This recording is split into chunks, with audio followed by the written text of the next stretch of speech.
Right now, we're at David Attwood's. We've Yes. got these glorious, which I'm feeling slightly hostile towards for the sole reason that my washing machine recently broke down. And these are these very gorgeous, kind of like simplistic, but very friendly smiley face figures kind of hammered in, but in a very clean way, onto these washing machine drawers. Tell me a little bit about this show. I'll tell you that the person, or rather the people that you have to thank for these are no other than those at the Samsung factory. These are actually direct Samsung parts. I'm a Bosch girl. I'm a Bosch girl. So these are taken from the factory. Wow, incredible. But one of the things that has really been a guiding element of Dave Attwood's practice has that he's always been very interested in domestic labor and repurposing the domestic.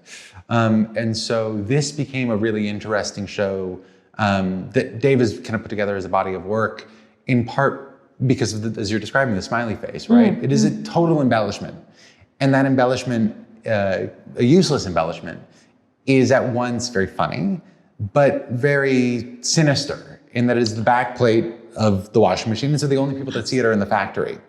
And mining the history of the smiley face, which was developed as an icon to improve morale at an insurance company, it really brings in this like ultra-industrial element that is uncomfortable. And Absolutely. There are a number of works in the show that are obviously off camera that have been covered in nail varnish, because the way that Dave has viewed it is that it's a kind of tautological relationship. So the smiley face is a useless embellishment. And so he now wants to add a useless embellishment on top of the useless embellishment. I like. And for the purpose being nothing.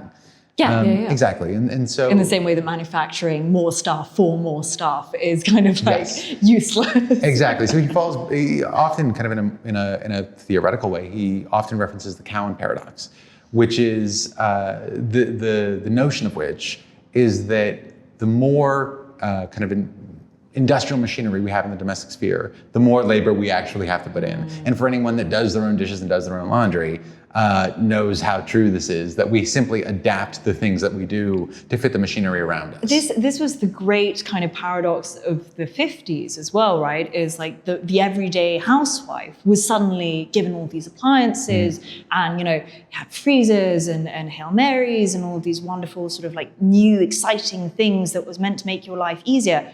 But the domestic load was just as much. The average woman was spending as much time as she was in the 1940s as she was in the 1950s, 60s. It just changes the nature of the domestic labor. Absolutely. And that really, and that's in part why Dave is one of our favorite artists, and someone that we're very proud to represent, is that there's this insouciant humor that he always uses that can evoke these very real phenomena, but do so in a very subtle and thoughtful way.